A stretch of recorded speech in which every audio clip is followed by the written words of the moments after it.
Selamat hari Minggu. Selamat. Ya, ini hari yang istimewa di dalam catatan sejarah gereja sebagai hari reformasi. Tanggal 31 Oktober kita mengenang satu gerakan pembaharuan di tengah-tengah gereja dan juga berdampak kepada banyak aspek kehidupan manusia di tengah-tengah dunia ini yang kita sebut sebagai hari reformasi.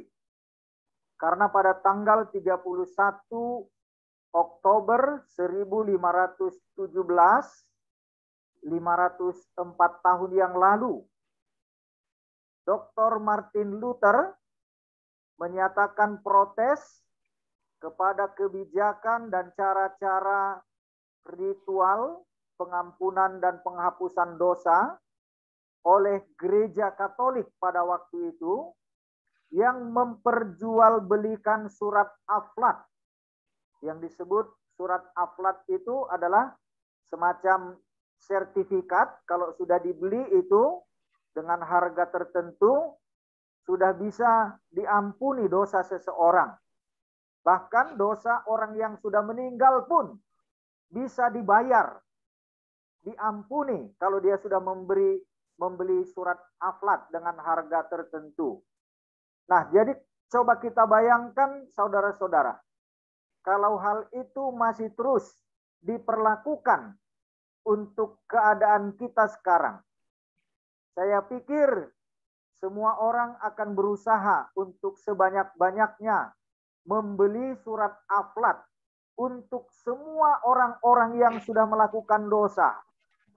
Nah, karena itu saudara-saudara kita bersyukur kalau hari ini sebagai hari reformasi kita mengenang apa yang sudah dilakukan oleh Martin Luther untuk membawa kembali ajaran kekristenan itu kepada dasar Alkitab sebagai firman Tuhan. Ya, saudara-saudara, sehubungan dengan itulah, maka saya mau menyampaikan kepada kita dalam hari reformasi ini dari ayat Alkitab yang merupakan inti utama dari dasar kebenaran tentang penebusan keampunan dosa yang kita terima di dalam Tuhan Yesus Kristus, yakni apa yang tertulis dalam Roma 1 ayat 16 dan 17. Roma 1 ayat 16 dan 17. Dengan judul topiknya Injil itu kekuatan Allah. Demikian firman Tuhan. Sebab aku mempunyai keyakinan yang kokoh dalam Injil.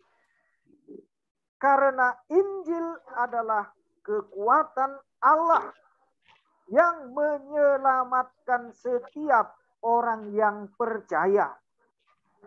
Pertama-tama orang Yahudi, tetapi juga orang Yunani. Sebab di dalamnya nyata kebenaran Allah yang bertolak dari iman dan memimpin kepada iman. Seperti ada tertulis, orang benar akan hidup oleh iman.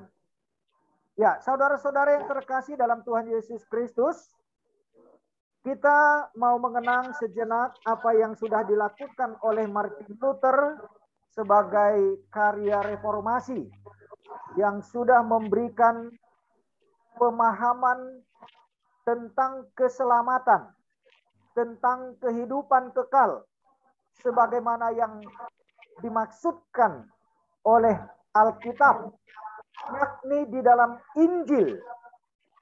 Injil kabar baik di dalam Yesus Kristus, bahwa Yesus Kristus telah datang ke dunia dan dia sudah mati untuk keampunan dosa bagi siapa saja tanpa memperdulikan dia latar belakang apa. Tidak persoalan dia Yahudi atau bukan Yahudi. Dan bukan persoalan agama. Bukan persoalan tentang organisasi. Tetapi sungguh siapa saja yang percaya kepada Yesus Kristus dan mau menerima penebusan oleh Yesus yang sudah mati di kayu salib itu, maka semua orang akan diselamatkan. Nah, karena itu saudara-saudara, salah satu karya yang terbesar dari reformasi Martin Luther adalah Alkitab diterjemahkan ke dalam bahasa-bahasa suku-suku bangsa untuk bisa betul-betul dipahami Alkitab itu dengan benar, supaya Alkitab firman Tuhan bukan hanya dominasi kelompok-kelompok klerus, orang-orang pejabat-pejabat di gereja atau imam-imam. Dan itulah yang menyebabkan sehingga masyarakat atau warga gereja, orang-orang yang tidak berpendidikan formal teologi, yang tidak mendapatkan kesempatan untuk membaca Alkitab, akan gampang terbawa oleh kepentingan orang-orang yang mengerti Alkitab. Dan itulah yang dilakukan oleh Martin Luther.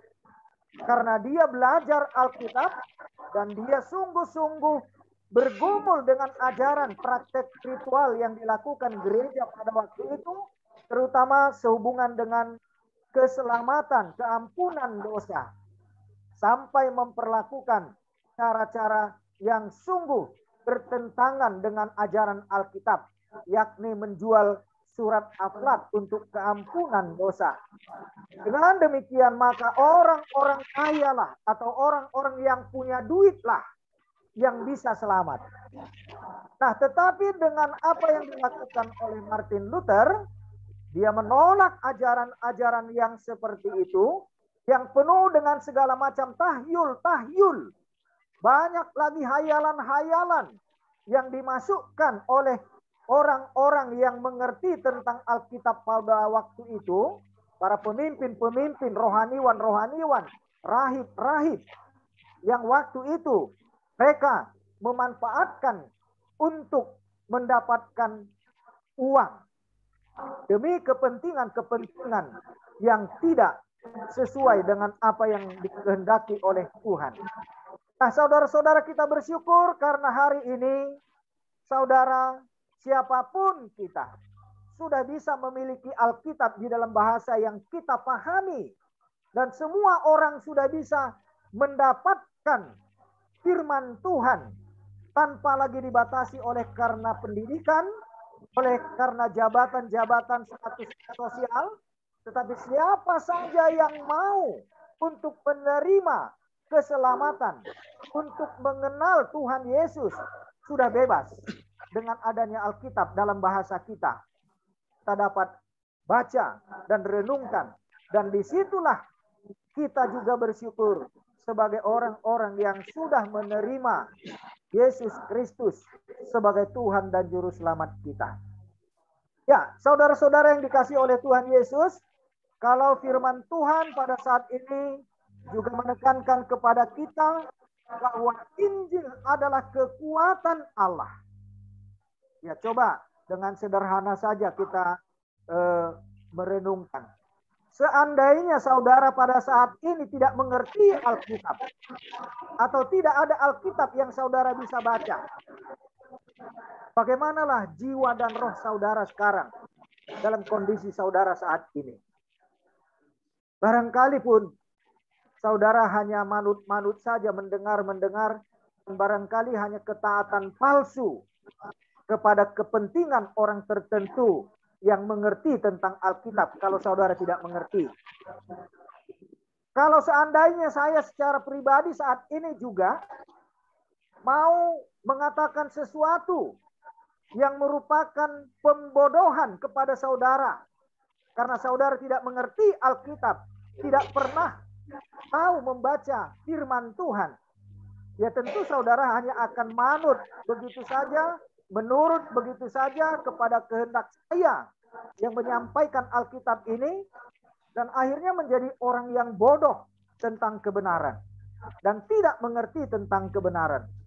Nah, kemudian disinilah orang-orang yang banyak dosanya, tetapi dengan uang, dia akan mencari uang untuk membeli surat pengampunan dosa. Yang penting dosanya diampuni.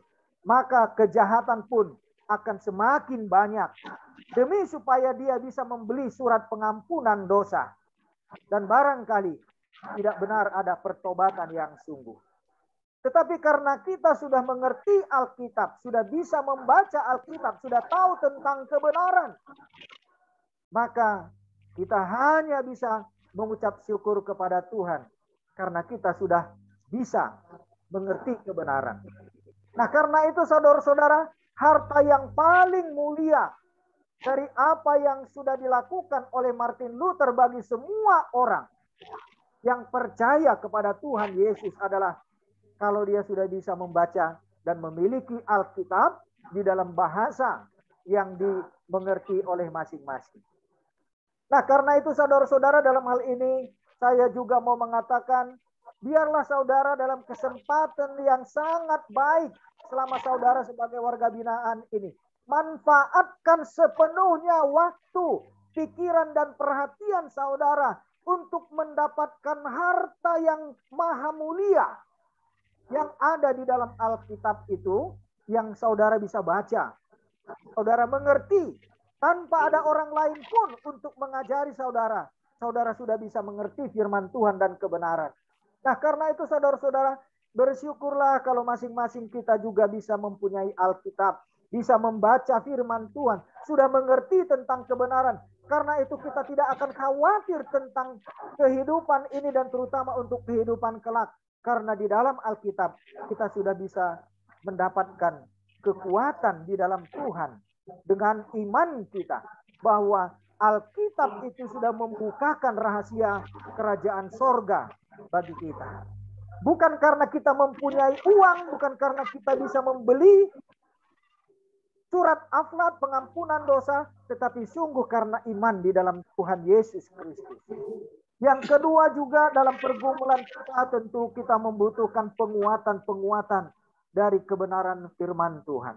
Dan karena itu segala pergumulan kita, saudara, dalam pergumulan yang saudara hadapi sekarang, bacalah Alkitab dan Alkitab itu akan memberikan kekuatan untuk menghadapi segala pergumulan apapun. Dan tidak lagi membuat kita harus menunggu-nunggu untuk jawaban dari setiap pergumulan kita. Karena sudah ada firman Tuhan. Dan yang ketiga, semata-mata hanya karena iman di dalam Tuhan Yesus. Bukan lagi persoalan agama, bukan lagi persoalan organisasi, bukan lagi persoalan kesukuan atau bangsa apapun. Tetapi sepanjang kita beriman kepada Tuhan Yesus, maka apa yang dikatakan orang benar akan hidup oleh iman. Nah, karena itu biarlah iman kita di dalam Tuhan Yesus menghidupkan kita, memberikan kita semangat dan juga keyakinan akan kehidupan kekal kelak. Karena kita bukan hanya untuk hidup sementara di dunia ini, dan kita bukan hanya untuk memuas-puaskan, menghabiskan segala potensi kita untuk dunia ini. Dan jangan lagi hidup dalam kebodohan, di dalam dosa, yang membuat kita terus di dalam hukuman Tuhan yang jauh dari Tuhan. Tetapi karena di dalam iman, kita sudah bisa mendapatkan kehidupan kekal karena Alkitab, karena firman Tuhan yang sudah ada pada kita. Nah, karena itu saudara-saudara, hari reformasi pada hari ini, bagaimana karya Martin Luther itu juga memberikan kepada kita pencerahan, memberikan harapan, menumbuhkan, meneguhkan iman kita, dan menjadi kuat menghadapi segala pergumulan hidup. Dan yakin masa depan ada kehidupan kekal di dalam Tuhan Yesus.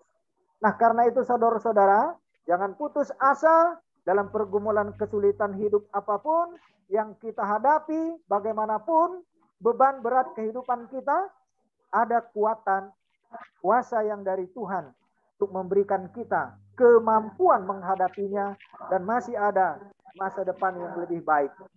Biarlah Dengan firman Tuhan pada saat ini, dengan hari reformasi saat ini, kita juga bangkit, mereformasi diri kita, memperbaharui harapan kita ke depan. Jangan putus asa bahwa masa depan yang terbaik juga sudah disediakan Tuhan bagi siapa saja yang mau percaya dan menerima pengampunan dosa di dalam Tuhan. Ya, karena itu saudara-saudara, biarlah dengan hari reformasi pada saat ini kita bersyukur kepada Tuhan dengan apa yang sudah dilakukan oleh Martin Luther. Kita sudah mengerti kebenaran, kita sudah mampu untuk mencerna Alkitab dengan apa yang kita miliki, apa yang kita alami. Alkitab itu memberikan jawaban kepada kita. Nah, karena itu, apa yang kita sudah miliki di dalam Alkitab, biarlah itu menjadi harta kekayaan kita. Tidak ada yang lebih daripada itu. Dan dengan Alkitab, dengan firman Tuhan, kita sudah mengerti kebenaran dan tahu tentang masa depan akan bagaimana kelak. Tuhan memberkati, dan semua orang-orang yang berharap di dalam kebenaran firman Tuhan akan mendapatkan jawaban, dan Tuhan akan memberikan solusi jalan keluar dari setiap hal pergumulan dan kesusahan kita. Amin. Mari kita berdoa. Bapa di dalam Yesus Kristus, hari ini kami bersyukur mengenang pergumulan perjuangan hamba-Mu Martin Luther, tepatnya 504 tahun yang lalu, ketika ia menyatakan protes terhadap cara-cara yang dilakukan oleh gereja mula-mula di abad pertengahan untuk kembali menemukan kebenaran di dalam Alkitab. Terima kasih Tuhan untuk hamba-Mu Dr. Martin Luther. Demikian juga para hamba-Mu yang telah mengajarkan Alkitab, firman Tuhan, memberikan kekuatan bagi kami bahwa Injil adalah kekuatan bagi orang beriman. Karena itu biarlah kami juga boleh dikuatkan.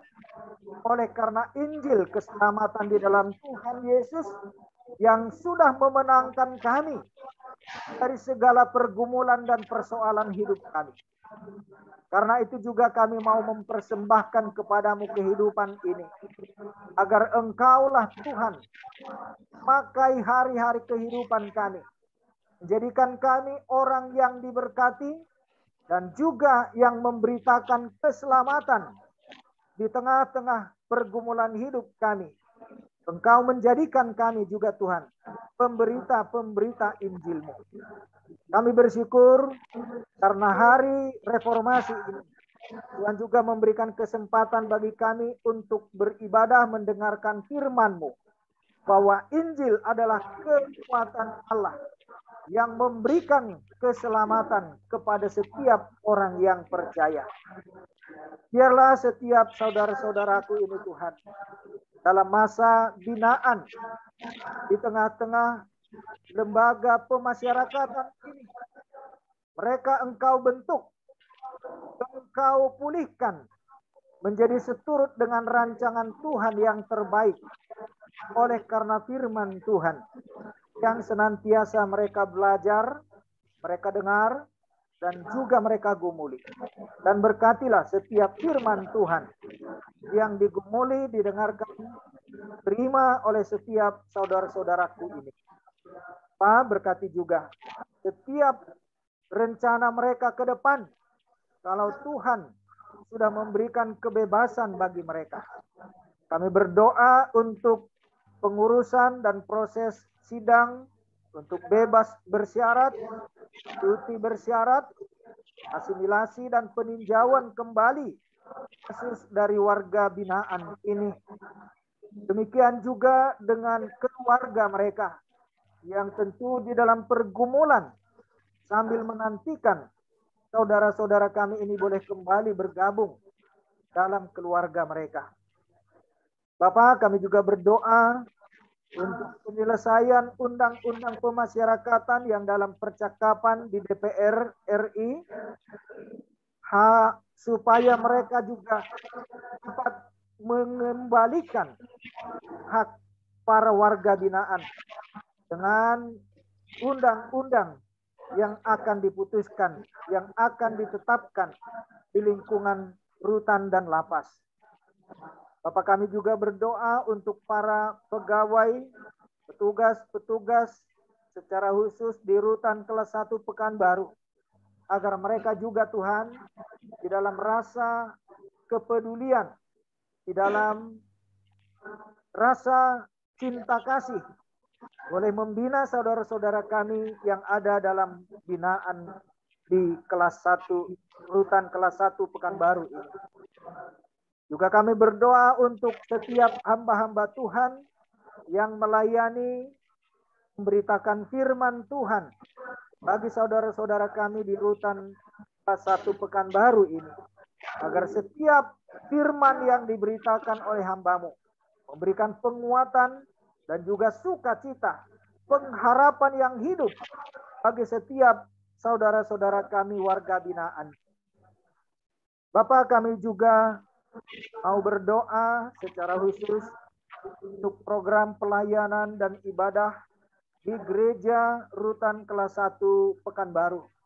Kalau Tuhan juga memakai mereka dalam pelayanan khusus selama mereka dalam warga binaan di rutan kelas 1 Pekanbaru ini, biarlah mereka juga semakin diteguhkan untuk boleh menjadi hamba Tuhan, bahkan kelak setelah mereka selesai dari masa di dalam binaan ini, untuk selanjutnya menjadi hamba Tuhan yang sungguh luar biasa untuk pelayanan kerajaan Tuhan bagi banyak jiwa boleh didatangkan, dibawa kepada Tuhan Yesus. Bapak, kami juga berdoa secara khusus untuk Ibu Ena, istri dari Bapak Alex Chandra, yang saat ini sedang dalam perawatan karena kanker yang dialami. Tuhan, jamahan tangan-Mu kami percaya mampu menyembuhkan, mengangkat, membuang segala sakit penyakit yang diderita oleh Ibu Ena. Karena kami tahu kuasa Tuhan, ya dan amin, dari dulu, sekarang, dan sampai selamanya tidak pernah berubah. Karena itu jika Engkau berkenan Tuhan, kami memohon belas kasihan-Mu. Jamahlah tubuh Ibu Ena dan angkatlah sakit penyakitnya, terutama kanker yang barangkali menakutkan bagi beliau dan juga keluarga. Tetapi jika Tuhan yang menjamah, maka akan sembuh total dan sempurna. Dan kami percaya tidak ada yang mustahil bagimu. Karena itu dalam kemurahan kasih Tuhan, kami mohon, biarlah Engkau menjamah dan menyembuhkan, bahkan memberikan kekuatan yang baru bagi Ibu Ena. Tuhan, kami juga mau berdoa untuk peraturan pemerintah nomor 99 tahun 2012 yang telah dicabut dan dibatalkan oleh Mahkamah Agung Republik Indonesia pada tanggal 28 Oktober kemarin, agar kiranya segera dapat diterapkan baik di rutan maupun lapas di seluruh Indonesia, sehingga seluruh warga binaan dapat memperoleh remisi dan mengurus pembebasan bersyaratnya, dan mereka boleh kembali dalam kehidupan normal di tengah-tengah masyarakat dan keluarganya. Bapa, lebih daripada semua ini, kami mohon keampunan dosa kami, agar tidak lagi menghambat kami untuk bersyukur, bersuka cita dengan keadaan apapun, karena inilah rencana Tuhan yang terbaik dalam kehidupan setiap pribadi kami. Bapa, berkatilah saudara-saudaraku ini juga dengan apa yang menjadi pergumulan hidup mereka, dengan segala beban hidup mereka. Tuhan berkati dan jadikanlah saat-saat yang seperti ini menjadi indah pada waktunya, ketika mereka boleh kembali berkumpul dengan keluarga. Jauhkan segala keputusasaan, tetapi berikanlah iman yang teguh, pengharapan yang hidup, dan Roh Kudus-Mu menjamah hidup mereka, memperbaharui mereka. Demikian juga Tuhan, hamba-Mu pada saat ini, dalam urapan Tuhan, biarlah firman yang telah hamba-Mu sampaikan bekerja dan mencerahkan, memberikan terang bagi kehidupan saudara-saudaraku warga binaan ini. Terima kasih Bapa, terpujilah Engkau. Dengarkan dan kabulkanlah doa kami ini. Di dalam nama Tuhan Yesus Kristus, yang juga telah mengajarkan kami bersama-sama berdoa. Kita bersama mengucapkan doa Bapa kami. Bapa kami yang di sorga, dikuduskanlah nama-Mu. Datanglah kerajaan-Mu. Jadilah kehendak-Mu di bumi seperti di sorga. Berikanlah kami pada hari ini makanan kami yang secukupnya, dan ampunilah kami akan kesalahan kami, seperti kami juga telah mengampuni orang yang bersalah kepada kami. Dan janganlah membawa kami ke dalam pencobaan, tetapi lepaskanlah kami daripada yang jahat. Karena Engkau yang mempunyai kerajaan dan kuasa dan kemuliaan sampai selama-lamanya. Arahkanlah hatimu kepada Tuhan dan terimalah berkat Tuhan. Tuhan memberkati engkau dan melindungi engkau. Tuhan menyinari engkau dengan wajah-Nya dan memberi engkau kasih karunia. Tuhan menghadapkan wajah-Nya kepadamu dan memberi engkau damai sejahtera. Amin.